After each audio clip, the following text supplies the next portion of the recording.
investing, estate and retirement planning? Well, I went to school so you don't have to. Welcome to Finances and with Kathy and Jennifer. Welcome to Finances and. I'm Jennifer and I'm here with Kathy. Today we'll look at the costs associated with end-of-life care, what to expect, and some idea of what they might cost. So have you guys discussed your end-of-life plans at all? Not really. I would say we've had casual conversations about like burial versus cremation, but not like officially settled on any sort of plans. What about you? So I have discussed my plans with my kids. My funny story is that I asked my daughter if she would be interested in being my executor or executrix, and she said, sure. And then I said, well, do you know what all that encompasses? And she said, no. And I said, well, don't say yes to stuff you don't know. And then I said, and would you also be willing to be able to make end-of-life medical plans for me? And she said, yes. And I said, well, again, I haven't asked what that includes yet. And I'm being silly, but the fact is that person is saying that, yes, this person, does not want to be on a ventilator or does not want these things. And it's hard sometimes to vocalize that or to say, have that happen. So I just wanted her, and we all should be really thoughtful of the person that we're asking to follow through with these medical decisions, just to be aware that that puts a little bit of burden on that person, and just, make sure that they understand that in that moment, it's going to be an emotional time. And, do they think they'd be prepared for that? Because some people won't be, or some people don't want that responsibility. And that does not speak poorly of them at all. That's them actually being honest, saying it's not a responsibility I want. So, you definitely want those conversations so that you're aware of what the other person wants. But also, is it something that they're ultimately willing to say yes or no to? I don't find this topic morbid at all. I find being thoughtful about what it is I want, and then what anybody wants at their end of life, is really a stress relief for those who love you, because then they don't have to make decisions. All they're doing is following through with what your choices were. And I think that has to be beneficial to the people around you, just that you've taken away that burden on them. Yeah, I think the first thought is kind of to go with a close family member, but like you're saying, that might not always be the best choice to put them in that position. I also kind of feel like, I think in the past, if we were to discuss something like this, I would feel like, oh, I don't want to think about that. But I don't know, over time, as you talk about it more, it just becomes, like I said, we talk about it casually now, and it's better to talk about it before you actually need to. You're so right. It might be something that you want to avoid at first, but just like any other life decision, the more you talk about it, the more it's just matter of fact conversation. Yeah. So with end-of-life healthcare being one of the largest costs, with the final 6 months causing the lion's share of that, the good news is that about 85% is covered by combinations of Medicare, Medicaid, private insurance, or even charitable organizations. And the out-of-pocket cost for healthcare for the last year of life, with, again, the majority of that being in the last 6 months. Our life expectancy is on average 81 for women and 76 for men. These are important numbers, not because those are actual dates of how long we're going to live, but rather that understanding that you need to plan for that many years at least to have money for that, and still have enough money left over for your funeral needs. You don't want it to be at zero the day you pass. Yeah, those numbers seem very low. Thankfully, they're averages. Right. And an average is that somebody dies when they're 2 and then somebody else is dying at 100. So yeah, good point. Yeah. In 2020, the top 5 causes of death in order were heart disease, cancer, stroke, chronic respiratory disease, then accidents. Reuters found that 30% of adults die in a hospital, not at home, while 70% want to die at home. Final care can't always be done there. So one of the things that you need to consider in terms of cost is something called palliative care, which I wasn't really aware of had a name, but I understand what it is now that I've done the research on it. It includes emotional care, stress relief, and all of those things have the aim of removing things that will minimize your quality of life. It can reduce the cost of other end-of-life treatments compared to other patients who did not receive it. This care has been reported to save as much as $3,000 per patient. The patient chooses how they want to manage their care and pain, and this team works together with the patient, the family, and doctors to provide medical, social, emotional, and practical support with social workers, nurses, nutritionalists, and even religious leaders.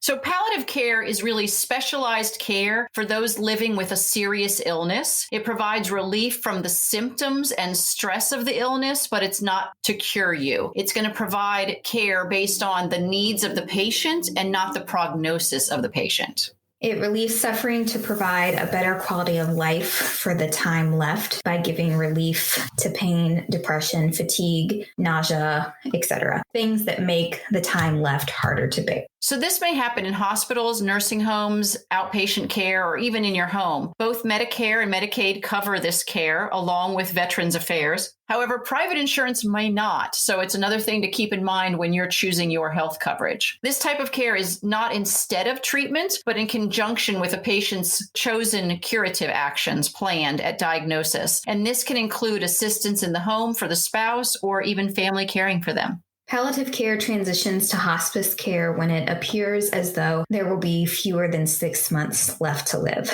This care is designed to transition from active care towards surviving to provide comprehensive comfort for end-of-life patients and their families. This too can be done at home or in a facility like a nursing home, a hospital. There are even dedicated hospice centers. There's a team that may include doctors, nurses, social workers, spiritual advisors, and often trained volunteers who visit regularly and are available 24 hours, 7 days as needed. Hospice does not mean stopping treatment. It means stopping that which is aimed at curing the patient. Legal expenses are often forgotten when planning for this process, but even with a will already created, if it's not, then you'll need to do that now. But lawyers will need to draft it, and any end-of-life care directives should be arranged. This needs to be done while they're still in control of their faculties and at least reviewed by a professional.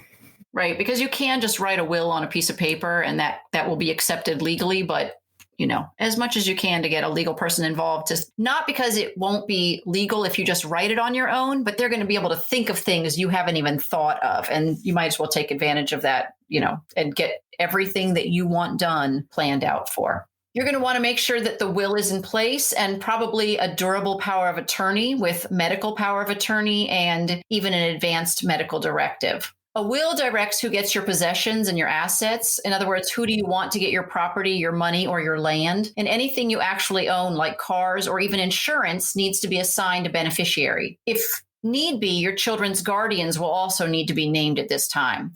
This can cost as little as $150 and up to $1,000 for complicated ones. You can find much more about wills in our first episode. A durable power of attorney allows you to choose a person to manage your financial and personal affairs if you're unable to. If you don't have this document, especially near the end of life, your family might have to get through the expensive and lengthy time-intensive court system if you're unable to make decisions. Make sure this does not terminate when you die, because even though there may be a will executor, these are two different roles. This document will cost you around $300, but there are less expensive online options around $100. A living will is going to express your wishes if your end-of-life medical decisions need to be made. Without this document, your family and the medical team may need to guess at your wishes or worse, fight about them. This is already a hard time for everybody, and this is going to make your loved one's decisions easier. These two are around $100 to $150. Durable healthcare power of attorney makes decisions if you are unable to. These are unforeseen things that you have not planned for but need to be dealt with. Healthcare power of attorney and durable power of attorney could be the same person, as they all could, but they do have different roles. This will probably cost a few $100s as well. So sort of the difference between the living will and the durable healthcare power of attorney. The living will is giving your intentions based on foreseen possibilities. For example, if you say didn't want to be put on a ventilator, you could be specific to that if you knew that that was an option within your illness, where the durable healthcare power of attorney is far broader. Maybe something else occurs and they need to amputate or do something that just was unforeseen in your illness. This would allow your family members to make all medical decisions, not specific ones that you guys had already discussed. There's even end-of-life insurance that you could buy, then you could use towards your burial. It tends to be expensive because there's no medical exam required, and those who take it out tend to be older. That better alternative is actually to get term life insurance, and you can get a 10-year term life insurance policy, and it will actually pay out 10 times more than a $25,000 burial insurance. So for a 60-year-old, you can compare something called guaranteed life insurance. It pays out $25,000, and that's $172 a month. And it can't be turned down but it is going to have an age requirement, but it's not going to have a health requirement. You don't have to pass a medical exam. You can get simple life insurance, which also has a $25,000 payout. Also, until you actually pass, you would be eligible to collect this. And that's at $104 a month. This is for people who actually need life insurance with an exam, and you can get it within days instead of weeks. And finally, you can purchase a term life insurance plan for $250,000. It's only going to be available for you for 10 years. But again, if you're purchasing it with the idea it's going to go towards your burial costs, you have a little bit closer idea of when that might be needed. That's going to be only $78 a month. So it's $100 less a month. And there's often no other requirements for these three things other than you need to be over 60 years old. So any additional money in a term life insurance that's not used towards burial can be assigned to beneficiaries. So you can literally assign that to your family, and then they can use that money towards your burial. What happens if you buy it and you don't pass away within those 10 years? You could purchase a new term. Okay. Exactly. And term life insurance is you saying, I'm buying insurance for this period of time. There are other kinds of life insurance where it's actually meant to be an investment type of thing, which there's a podcast on that from us. But this term life insurance just says it's a term from X date to Y date. So thinking about funeral expenses, it may seem like a good idea to prepay funeral expenses, but there are enough risks that it may be better to wait and hold aside that money and spend it when needed. In 1984, the funeral rule was passed by federal authorities, but states' laws differ and the consumer is not always protected. These policies can be anywhere from $10,000 to $25,000. A side note is that your estate can pay for your funeral once you're gone, and that is actually a tax deductible item against your final estate planning. So whatever they paid out in your final plans, they can deduct that from the taxes so that you have a larger estate to leave to your family or charity or whatever you're doing with your estate. But if you prepay, like Jennifer was just mentioning, you lose that deduction and your estate loses that deduction. So it almost feels better to wait, save your money for that very reason, because someone's going to get a tax deduction on that. According to the National Funeral Directors Association, the median or average cost of a funeral in 2019 was $7,600. And that did not include getting a vault. If you want a private vault, it goes to $9,100. That dollar amount includes basic funeral home fees of $2,100, transportation of the body to the funeral home, $325, embalming, $725. Preparing the body for viewing, like doing hair and makeup, $250. Facilities and staff for viewing, $425. And those facilities and staff for the funeral itself, around $500. It also includes the hearse, $325, a service car for the family, $150, a basic memorial package of printed material of around $160, and if you choose a metal casket, again, included in that original number of $2,400. Other costs that are not included in those original estimates would be considering the cost of flowers, around $500, a funeral plot, $350 to $5,000, and a headstone, $2,000 to $5,000. Cremation is obviously an option, and it's about $500 in Washington State and about $7,500 in Washington, D.C., but the average is anywhere between $2,000 and $10,000. There's a special cremation casket as well that could be used in lieu of a traditional one, and that's substantially less expensive at $120 to $600. But if you plan on a viewing prior to cremation, you can actually just rent a casket for $400 to $600 before cremation. And you might also choose to be kept in an urn after cremation, and those run about $150 to $500. But of course, you could spend lots more on that if you wanted to. You could also choose some earth-friendly urns so that you could bury them. That's going to be around $70 to $300. Decorative cremation boxes for your home are available for $50 to $300. We actually saw some really beautiful bamboo urns and even biodegradable water urns as well. Yeah, so that if you chose to be, kind of buried at sea or, buried in the ground somewhere that's meaningful to your family, you can get these biodegradable water and biodegradable, earth ones. They're really very lovely. You even have the option of turning a portion of the ashes into jewelry. And this is an interesting option, and the costs are wide ranging. So what happens if you cannot afford a burial? You have to check with your local municipality or the VA if you're former military to start with. But one option that's available to anybody is to donate your organs or even donate your body to science, and they will cremate you at no cost and return your remains after a few weeks. So that's an option available to anyone to do that. But it might be if you need some other money savings way, you might try and do that. And on a final note, we just wanted to mention thanks to the livingurn.com because we got a lot of really, really useful information from them. So if you're curious in learning more, you can check that website out. Anything else? That's all. In your head is not going to help us. I'm thinking.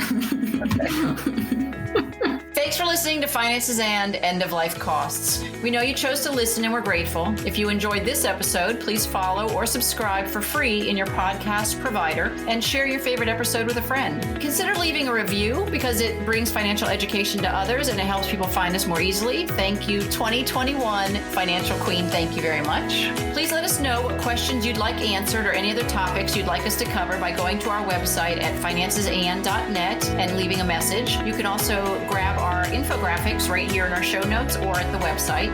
Finances and does not provide tax or legal advice, and nothing in this podcast is to be construed as such. Always consult a tax, accounting, or legal professional for advice on your specific situation. Remember, I went to school, so you don't